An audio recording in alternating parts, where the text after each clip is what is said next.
Hyderabadaव second time Juri Aabokwu लोगो मोनबाय गोजोननाय थाबाय आब'निफ्राय साहा लोंनोसै जोङो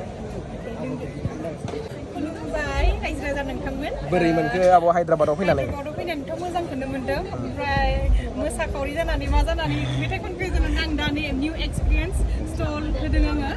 गोजोननाय मोनदों आरो जोंनि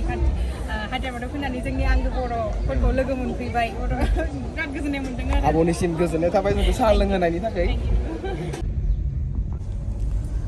Hyderabad Ni Rashtrapati Nilayam Bharatiya Kala Mahotsav North East ni festival जागासिनो जों बेखौ नायनो थांगासिनो आंनि रुमनिफ्राय 12 किल'मिटार जायो नै जों सफैसिगोनानो नोंथांमोनाबो भिडिअखौ जोबजासिम नायब्लानो जाबाय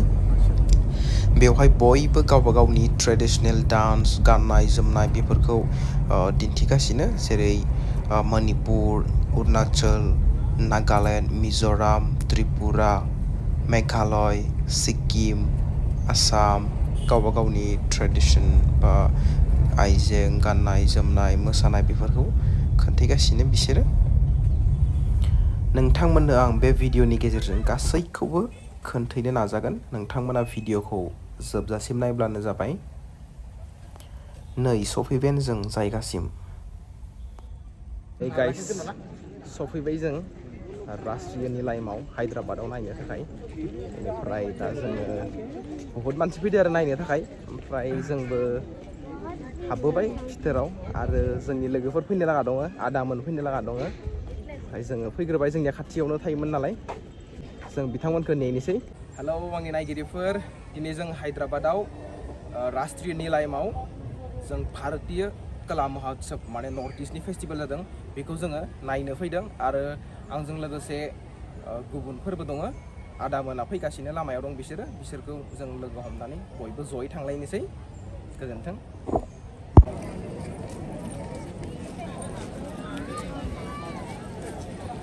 गोबां मानसिफोर फैदों दिनै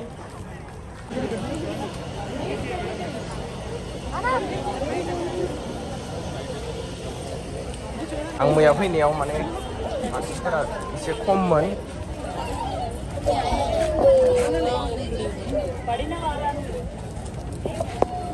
नै बेथिंजाय नागालेण्डनि दङ बेनिफ्राय बैयाव भितरथिंजाय अरुणाचल प्रदेशनि दङ ओमफ्राय नैबेयाव आसामनि दङ आसामनि स्टलाव हाबनोसै जोङो बेवहाय बर'फोरनिबो दङ नै बिथिंजाय बर'फोरनि जि जोम मोनगोन बहानि आब' क'क्राझारनि बेवहाय नांगौबा सोरनोबा बर'फोरनो आर'नाइफोरबो मोनगोन आब'निसिम फैनानै लाफैनो हागोन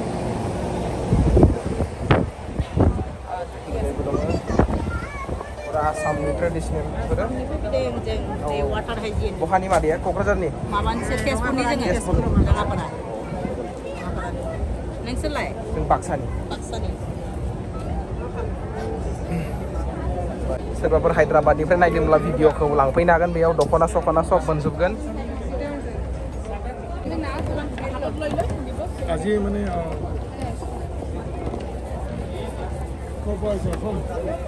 পাঠশালা বাক্সা টিহু পাঠশালা আপোনালোকে আমি বকৰ বকো আচ্ছা আচ্ছা থ্যাংক ইউ বকৰ বজালি বজালি কভাৰ কৰিবনে কভাৰ কৰিব ভালদৰে একদম পুৰা কভাৰ কৰি কিনে পুৰা নৰ্থ ইষ্টৰ অকণমান মাইলেজ দি দিয়া তেতিয়াহ'লে আমিতো হেৰিৰ পৰা অহা নাই ৰাষ্ট্ৰপতিৰ হেৰিৰ পৰা আহিছোঁ গতিকে আমাৰ স্পনচৰ পাইছোঁ নাইকোৱা বুলি নকওঁ প্ৰডাক্ট কৰিছোঁ আৰু গোটেইখিনি আমাৰ চিলভাৰৰ আইটেম লৈছোঁ তেওঁলোকে মানে বেছিভাগ বিচাৰে বেলেগ চিলভাৰ আইটেম ওপৰত আছে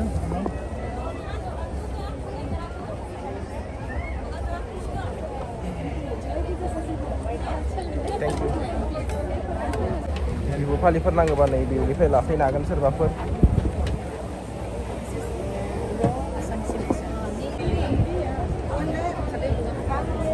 आर'नाइ फालिफोरा बेसेबां दामाव फानगासिनो बेवहाय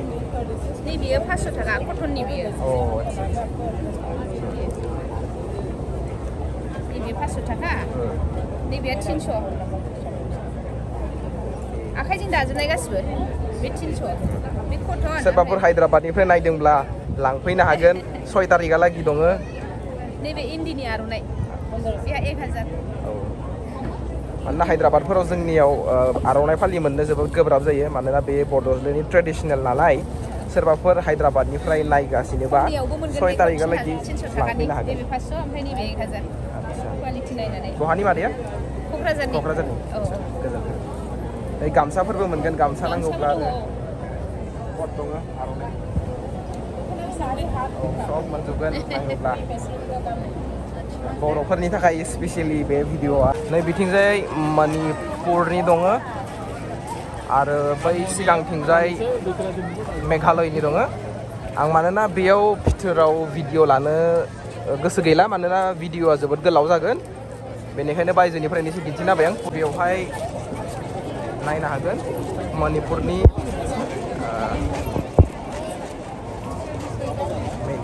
मेइतेइफोरनि बियो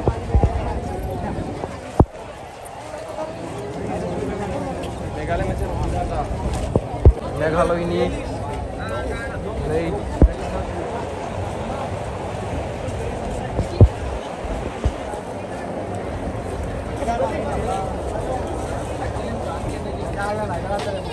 जोंना मेडामाबो फट' लागासिनो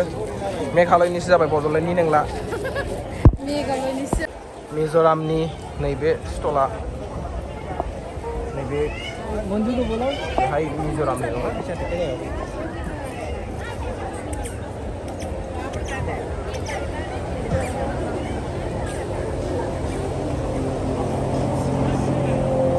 मिज'रामनि बे ट्रेडिसनेल गाननाय जोमनायफोर मिजो ट्राइब्स का ट्रेडिशनल यहाँ पे पूरा मिल जाएगा हेलो बेवहाय लाइव डेम' नायनो हागोन माबोरैहाय बानायो आखाइजों नोंथांमोना बिथिंजायबो माबोरैहाय बानायो नायनो हागोन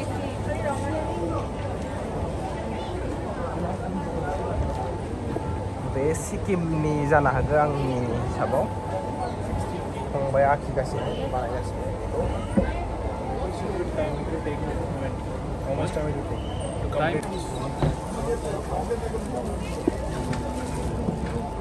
मणिपुरनि बायसा मोनदां बिसोरखौ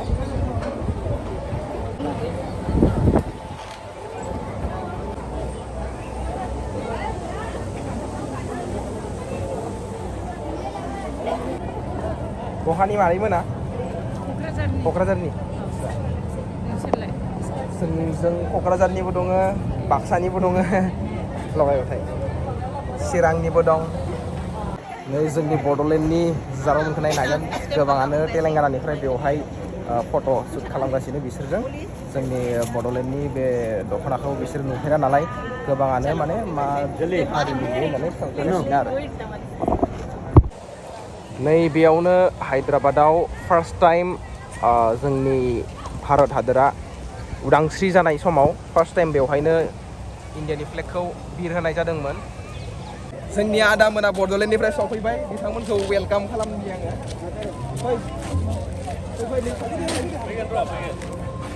आदामोना सफैबाय बड'लेण्डनिफ्राय सफैबाय नै बयखौबो नायनो होननानै बिजोंहाय फै नोंहा खाथिफ्रा आदामोना बड'लेण्डनिफ्राय सफैबाय बाक्सानि बिसोरो क'क्राझारनि बाजैमोन दङ आदामोन दङ बिथांमोनाबो बहानिफ्राय फैया बिसोरो गहपुरनि आरो आंनानो जोबथा सिमेन्ट फुरि ट्रेना जायनिफ्राय गिदिंफिननानैसो फैयो आरो आसामनि जोबथासिम बाथौफुरि सिमेन्ट फुरि धेमाजि डिस्ट्रिक्ट आदसा गोजोननाय थाबाय दे बहानि बिथाङा गावखौ बुंनानै लायाखै नै खेबसे लोगो मोननानै गोजोननाय थाबाय गावनि जोङो ट्रेडिसनखौ नायनो होननानै फैदों दा हायद्राबादाव जों बयखौबो लोगो मोनो होननानै फैदों एक्सुवेलि जोङो जोंनि बर' कमिउनिटि हायद्राबाद बर' कमिउनिटिनिफ्राय जानानै बिथां फंबाय बिनानावमोनखौ नायनो होननानै फैदों बा सुलुग लाना फैदों बेनिखायनो जोङो नै दिनै प्रग्रामाव सफैबाय लोगोफोर बयबो जुदि गोसो गुदुं जानानै जोंनि हारिनि दामनाय देनाय मोसानाय मुसुरनायखौ जुदि नायनो मोजां मोनग्रा बयबो फैनो हागोन नै दिनै हायद्राबादाव 29 सेप्तेम्बरनिफ्राय 6 अक्ट'बरसिम सोलिबाय थागोन नोंथांमोना बेहाय बयबो लैहोर लैहोर गावनि हारिनि बर' समाजनि जोंनि मोसानाय दामनाय देनायखौ नुनो मोनगोन बयबो लाइमोनफ्रा बेहाय दङ बयबो मोसानाय मुसुरनाय सोलिगासिनो दङ जोंनि आसार खान्थि थानाय जानाय न' बां गासिखौबो बेहाय गाननाय जोमनाय बयबो बयनिबो जोंनि ट्रेडिशनेलखौ देखायनाय जादों बै नोंथांमोन जोंनि हायद्राबाद बड' कमिउनिटिनिफ्राय जानानै जोङो नोंथांमोनखौ फोरमायथि हरो बयबो फै नायफै गोजोननाय थाबाय दे थेंक इउ जों दा मोसाखावरिफोरा नै बेवहाय जिरायनानै दङ जा मोसायै मोसायै मेंबाय बायसा मोनदां आदामोना बहानि आदाम क'क्राझारनि चिरांनि ओमफ्राय गासैबो क'क्राझारनि चिरांनि मोसायै बयबो मेंनायखाय एसे जिरायनानै दङ बयबो चिरांनिनो क'क्राझार नै बिथिंजायबो बाक्सानि दङ चिरांनि क'क्राझारनि सब गासैबो जों बर'फोरा फैनानै बेवहाय हेफाजाब होफै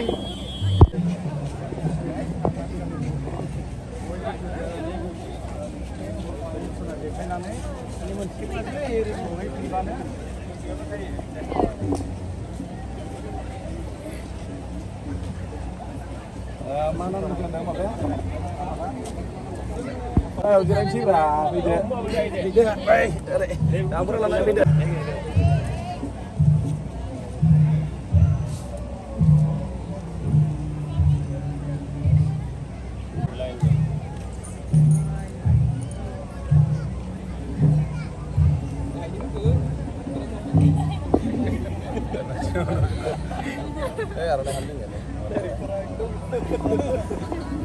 बर' हारिनि मिथियोना सिनायखायोबो माखासेया दा जों आदाखौ बरायनो जोङो गोजोननाय मोनदों जोङो बेवहाय हायद्राबादाव प्रग्राम खालामनो फैदों राष्ट्रपति भवनाव बे राष्ट्रपति निलायमाव Rashtrapati Bhavan ministry of culture NEZCC NHHDC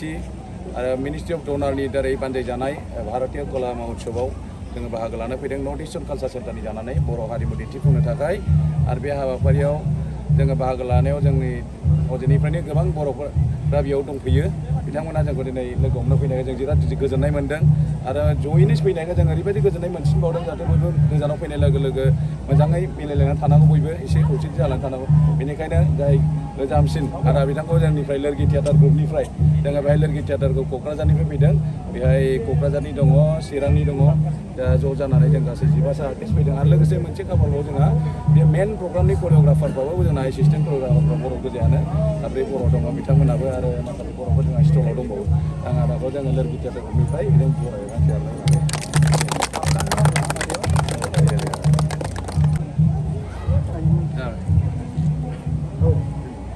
चलो पुलिस तुम्हारा इंतजार कर रही है मेरा इंतजार तो 11 मुल्कों की पुलिस कर रही है लेकिन सोनिया डॉन को पकड़ना मुश्किल नहीं नामुमकिन है रियली अब एशिया के पूरे अंडरवर्ल्ड का बादशाह मैं आई एम द किंग और जहां तक मेरे पकड़े जाने का सवाल है तो एक बात हमेशा याद रखना प्लीज डॉन को पकड़ना मुश्किल ही नहीं 3, 2, 1 आदाखौबो फिन खेबसे लोगो मोननानै गोजोननाय थाबाय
हायद्राबादाव बर' सुबुंफोरा माने खेराइ मोसाफैदों बेवहाय फैनानै जोबोद गोजोननाय थाबाय आरो माने बैसागो नांदों जोंबो हायद्राबादाव मोसानो मोननानै जोबोद गोजोननाय थाबाय बिथाङा जाहैबाय ब्रजेन बर' बिथाङा जाहैबाय डक्टर प्रसन्न गगৈ नर्थ इस्टार्न कालचार सेन्टारनि डिरेक्टर बिथांनि एसिस्टेन्ट करिय'ग्राफार बिथांनि खामानियाव जोंनि डक्टर प्रसन्न गगৈ सारजों एसिस्टेन्टफ्रा गासिबो बर'जों जोङो गोरा जानो हायो मोनसे दा बिथांजों लोगोसे दंबावो दा राजिब बर' राजेश बर' अन्जय कसारि आरो सासे सफैयाखै बेबो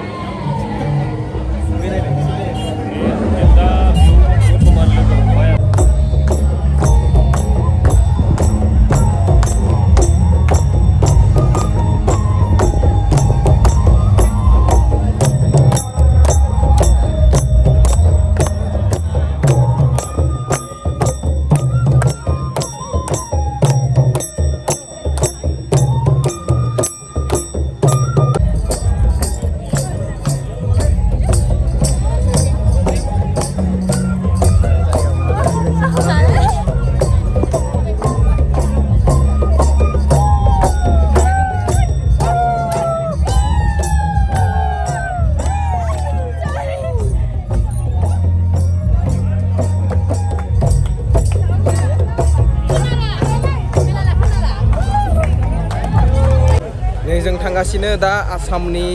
फुड स्टलाव थांगासिनो नोंथांमोना भिडिअखौ नायलांबाय थाबानो जाबाय बे आङो जुरि आब'खौआ दिन्थिहैफिनबावगोन दिनै खेबसे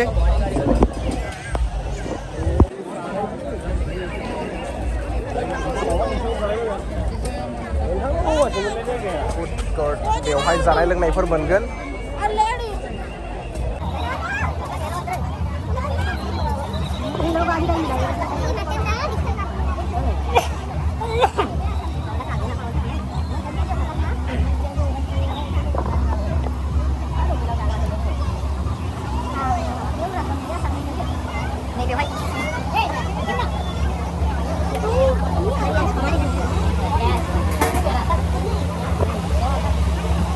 फैफिनबाय आब' दिनै खेबसे खुलुमबाय होननानै फैनाय जादों दे जानांगौसो मोजांसो जानांगौ ओमफ्राय जोंनोबो एसे माबा नांगौ जाना फैदोंमोन बे जाग्रा लोंग्राखौ एसे बुरजा नांगौमोन जोंनो गैयाबाबो 20 प्लेटसे औ जागोन जानायालाय माबाबाय थादों लाबाय थाथारनांगोन आरो बानायनो मोननाय नङा मोजां लाखिना जोङो दा बानायबाय थादोंबा बाव दालाबोदोंसै बैयावनो नोंसोर स्टक खालायनानै पेकेट बानायजोबदो नों बाव लाबोयोबा आरो ओरैजाय हरनांगौ गोनांथि जागोन मा जाहोयो दा जुरि आब'आसो मिथिसिगो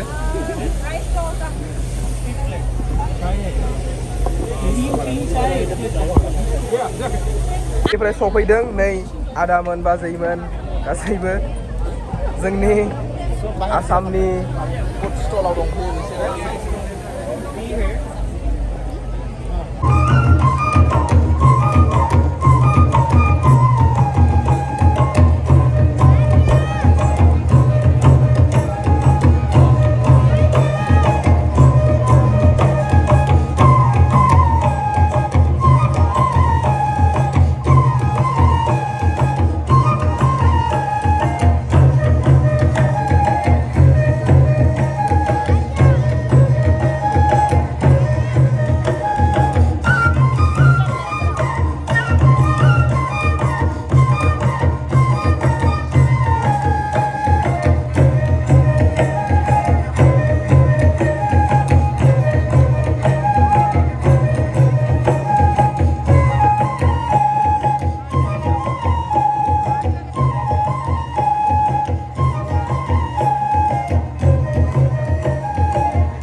खुलुमबाय आंनि नायगिरिफोर आरो भिडिअखौ नायनानै मोजां मोनोब्ला भिडिअखौ लाइक खालाम आरो भिडिअखौ शेयार खालाम आरो भिडिअखौ नायनानै मोजां मोनदोंब्ला कमेन्टबो खालाम नोंथांमोना आरो बबे बबे जायगानिफ्राय आंनि भिडिअखौ नायदों बेखौबो कमेन्ट खालाम गोजोन्थों